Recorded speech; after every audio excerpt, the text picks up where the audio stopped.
ہمارے شیخ بتاتے ہیں, شیخ توفیق چودھری جی ادھر ہی آئے تھے, کہتے ہیں مجھے میں نے تہجد کی ہیبٹ ڈیولپ کرنی تھی اور مجھ سے ہو نہیں پا رہی.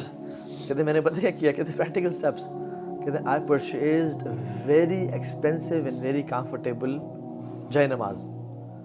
کہتے ہیں جس پہ کھڑا ہونے کا بھی مزہ آتا تھا, وہ فومی اور ہوتی ہے, ٹھیک ہے. پھر میں نے جس روم میں پڑھنی تھی اس کو ڈیکوریٹ کیا ود سم لیمپس, لائٹس, بخور, اور اس کو میں نے وارم رکھا.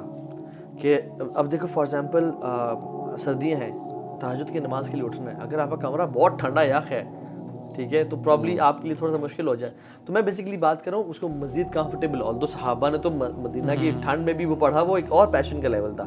But you facilitate yourself in a way, اسے کو بولتے ہیں making it attractive. Yes exactly. تو اس پہ آپ انویسٹ کریں پیسہ. اب فار ایگزامپل میرے ایک جاننے والے ہیں, ہی spends a lot on his جو ہے نا جاگرز, ٹراؤزرز, سائیکل, بیڈمنٹن کا گیئر, اسکواش کا گیئر اور سب کچھ. کیوں؟ کیونکہ جب وہ انویسٹ کرتے ہیں نا تو پھر وہ اس کی ویلیو بڑھتی ہے. دین ہی از ایکسائٹیڈ ٹو پلے بیڈمنٹن, پھر وہ یوز کریں کوئی استعمال میں لے کے آتے ہیں. اور پھر اس میں ریوارڈ بھی رکھیں. جیسے فار ایگزامپل میں آپ کو پرسنل ایگزامپل دیتا ہوں, میرا جو جم جانے کا جو موٹیویشن ہوتی تھی نا, وہ اس کے بعد کا ریوارڈ ہوتا تھا جو اسٹیم اور سونا میں مجھے ملتا تھا, ٹھیک ہے. So whenever I used to think of going to gym, I used to think of the reward کہ اسٹیم اور سونا میں میں ریلیکس بھی کروں گا. سو وہ جم جانا میرے لیے بڑا آسان بن گیا. مزے کی بات ہے کہ ایون ایک دو کتابوں میں بھی یہ لکھا ہے اور اسلامک کے لیے بھی نا, کہتے ہیں اٹس ناٹ کہ آپ نے نا میں نے یہ ہیبٹس ڈیولپ کرنی ہے, you need to know why. And it's آپ نے لائف اسٹائل بات ہے, اٹس اے چوائس کہ یار میری آئیڈینٹی ہوگی, میں یہ بننا چاہتا ہوں, میں یہ ایسا انسان بنا. جو ہم یہ صحابہ کی سٹوریز پڑھتے ہیں یا ہم سلف صالحین کے پڑھتے ہیں, ہم انسپائر ہوتے ہیں کہ ہم نے ایسا بننا ہے, ٹھیک ہے. Then you have a clear identity, so you not doing کہ اچھا یہ اچھی ہیبٹ ہے تو میں اس لیے کر رہا ہوں. You doing it that's what I want to become. آپ کی زندگی میں وائی بڑا کلیئر ہے اس کا. اب پریکٹیکل ایگزامپل لے لیں. فار ایگزامپل اگر دو آپ کے پاس لڑکے آتے ہیں نا الگ ٹائمس پہ, ایک لڑکے کو آپ بتاتے ہیں کہ یار تم کس طرح سے اٹھو, تم نے کس طرح سے وضو کرنا ہے, کس طرح سے تم فیزیبل اپنے لیے بناؤ مسجد پہنچنا اور سارا, ایک یہ شخص ہے. اور ایک یہ شخص ہے اس کو میں کہہ دوں کہ آپ کو پتہ ہے فجر کی 2 سنتیں پڑھنے کا ریوارڈ کتنا ہے.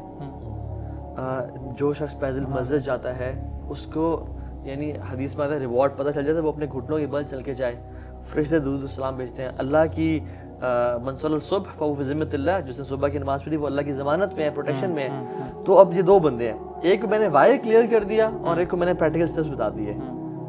آپ لکھ لیں, اور میرا اپنا پرسنل ایکسپیرینس ہے, جس کا وائی کلیئر ہے نا, جس کا ریوارڈ سسٹم کلیئر ہے کہ یار اس کی ورچو کیا ہے, وہ فوراً سے پڑھنا شروع ہو جائے گا. اسی لیے تو بار بار آپ کو جب جنت کے بارے میں بتایا جاتا ہے نا, آپ کو جنت کی جو ایٹریبیوٹس ہیں ان کے اندر کیا کیا ہے, وہی پھر جیسے آپ نے بتایا نا, ایک شخص کو بتایا جائے کہ نماز پڑھو گے تو یہ ہوگا, تم نے وضو ایسے کرنا, اور ایک کو اس کا ریوارڈ بتایا جا رہا ہے کہ تمہیں اتنا ریوارڈ ملے گا. سمپل سی آیت ہو سکتی تھی کہ جنت کے لیے کوشش کرو, لیکن اللہ تعالیٰ نے ہمیں بتایا وہ جنت کیسی ہے, عرضها السماوات والارض.